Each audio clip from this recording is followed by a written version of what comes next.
வணக்கம். இன்றைக்கி நம்ம பார்க்க போகிற சமையல் என்னென்னு பார்த்திங்கன்னா, ஒரு அருமையான மஷ்ரூம் கிரேவி தான் பார்க்க போகிறோம். ரொம்ப சிம்பிளாக இருக்கும். இன்க்ரீடியன்ட்ஸ் பார்த்திங்கன்னா ரொம்ப தேவைப்படாது. ஆனால் இட்லி, தோசை, சப்பாத்தி எல்லாத்துக்குமே சூப்பராக இருக்கும் இந்த மஷ்ரூம் கிரேவி. வாங்க இந்த அருமையான சிம்பிளான மஷ்ரூம் கிரேவி எப்படி செய்யலாங்கிறத பார்க்கலாம். ஒரு மிக்ஸி ஜார் எடுத்துக்கலாம். இதில் ஒரு 10 சின்ன வெங்காயம் சேர்த்துக்கலாம். அதேமாதிரி ஒரு 6 பல் பூண்டு சேர்த்துக்கலாம். ஒரு 5 துண்டு இஞ்சி பொடியாக கட் பண்ணி வச்சுருக்கேன், அதையும் சேர்த்துக்கலாம். ஒரு 4 முந்திரி பருப்பு. இது இப்போ அதை கொஞ்சமாக தண்ணி ஊற்றி நல்லா நைஸாக அரைச்சிட்டு பார்க்கலாம். இப்போ ஒரு பவுல் எடுத்துக்கலாம். இப்போ நெய் சேர்த்துக்கலாம். நெய் இல்லைன்னா பட்டர் எதுனாலும் நீங்கள் சேர்த்துக்கலாம். நான் நெய் சேர்க்குறேன். இப்போ இது கூடவே தேவையான அளவுக்கு எண்ணெயும் சேர்த்துக்கலாம்.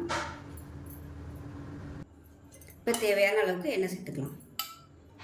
பட்டர் சேர்த்திங்கன்னா உங்களுக்கு டேஸ்ட்டு சூப்பராக இருக்கும். சப்பாத்தியோடு சாப்பிட்றதுக்கு அருமையாக இருக்கும். நான் இன்றைக்கி பட்டர் இல்லாதனால நெய் சேர்த்துருக்கேன். இப்போ நெய்யும் நல்லா சூடாகிடுச்சு. 1 டீஸ்பூன் போல் சோம்பு சேர்த்துக்கலாம். இதுக்கு மசாலா எதுவுமே கிடையாது, வெறும் சோம்பு மட்டும்தான். அது கூடவே கருவேப்பிலையில் சேர்த்துக்கலாம். இது நல்லா பொரிஞ்சிட்டோம். இப்போ இதில் 2 பச்சை மிளகாயை இந்த மாதிரி 2ஆக கீறிட்டு சேர்த்துக்கோங்க. இது ஃப்ளேவருக்காக மட்டும்தான். அதே மாதிரி மீடியம் சைஸாக 2 பெரிய வெங்காயம் நல்லா பொடியாக கட் பண்ணி வச்சுருக்கேன், அதை சேர்த்துக்கலாம். இதுக்கு வெங்காயம் நிறைய சேர்த்திங்கன்னா தான் நல்லாயிருக்கும்.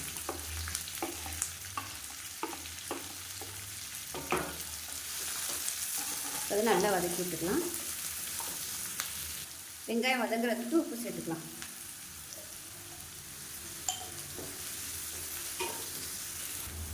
இப்போ வெங்காயம் ஓரளவுக்கு வதங்கிடுச்சு. நம்ம அரைச்சி வச்சுருக்க இந்த இஞ்சி பூண்டு முந்திரி சின்ன வெங்காயம் இந்த பேஸ்ட்டாக சேர்த்துக்கலாம். இந்த சின்ன வெங்காயம் அரைச்சி சேர்க்கும்போது டேஸ்ட் நல்லா இருக்கும். அதோட முந்திரி பருப்பெல்லாம் சேர்த்து அரைச்சிக்கிறதுனால. இப்போ இஞ்சி பூண்டு பேஸ்ட்டு எல்லாமே நல்லா வதங்கி அதில் நல்ல ஒரு ஃப்ளேவர் வருது. இதில் 1/4 டேபிள் ஸ்பூன் மஞ்சள்தூள் சேர்த்துக்கலாம். காரத்துக்கு ஏற்ற மாதிரி மிளகாத்தூள் நான் 1.5 டேபிள் ஸ்பூன் மிளகாத்தூள் எடுத்திருக்கேன். மிளகாத்தூள் எவ்வளோ எடுக்கிறோமோ அதில் பாதி தனியாத்தூள் எடுத்துக்கோங்க. நான் 1/2 டேபிள் ஸ்பூன் எடுத்திருக்கேன். 1/2 டேபிள் ஸ்பூன் இல்லை 3/4 டேபிள் ஸ்பூன் சேர்த்துக்கோங்க. இதையும் சேர்த்து நல்லா அந்த எண்ணெயில் பரட்டி எடுத்துக்கலாம்.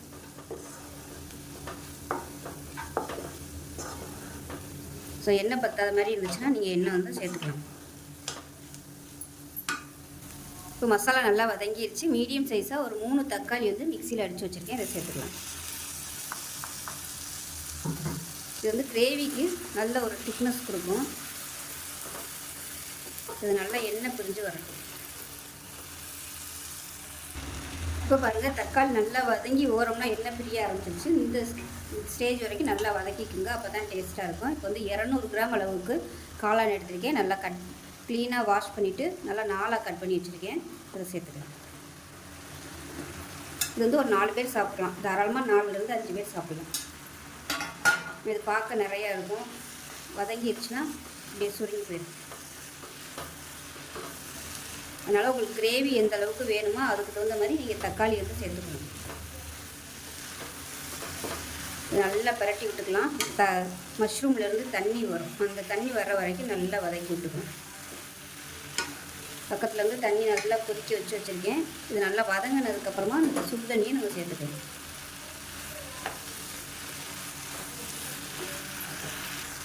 இப்போ உப்பு சேர்த்துக்கலாம். அந்த மஷ்ரூமுக்கு தேவையான உப்பு சேர்த்துக்கணும். முதல்ல உப்பு சேர்த்துருக்கோம், இப்போ கொஞ்சம் சேர்த்தோம்னா அந்த மஷ்ரூம் உப்பு நல்லா எடுத்துக்கும்.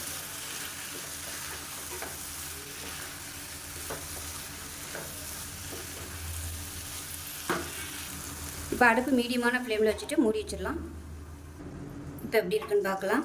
பாருங்கள் எந்த அளவுக்கு தண்ணி விட்டு வந்துருக்குன்னு. இந்த மாதிரி தண்ணி விட்டு வரணும். அது வரைக்கும் நல்லா வேக விட்டுக்கலாம். இப்போ இந்த ஸ்டேஜில் மிக்சியிலேருந்து அலசி வச்சுருக்கேன், அந்த தண்ணியை சேர்த்துக்கலாம். இது கூடவே கொஞ்சமாக சுடு தண்ணி சேர்த்துக்கலாம். சேர்த்துட்டு நல்லா கலந்து விட்டுலாம். கலந்துட்டு மூடி வச்சிடலாம். இது ரொம்ப சிம்பிளாக பண்ணக்கூடிய ஒரு மஷ்ரூம் கிரேவி. இதில் விருப்பப்பட்டால் நீங்கள் தேங்காய் ஊற்றுறதுனாலும் ஊற்றிக்கலாம். தேங்காய் சோம்பு வச்சு ஊற்றுறதுனாலும் ஊற்றிக்கலாம். அதை மூடி வச்சிடலாம். இப்போ எப்படி இருக்குன்னு பார்க்கலாம். பாருங்கள், தண்ணி நல்லா வற்றிடுச்சு. தண்ணி நீங்கள் கொஞ்சம் கம்மியாக ஊற்றிட்டிங்கன்னா உங்களுக்கு சீக்கிரமாகவே வற்றிடும். இதை விட ட்ரையாக வேணும்னு நினச்சிங்கன்னா தண்ணியை நீங்கள் ஊற்ற வேணாம்.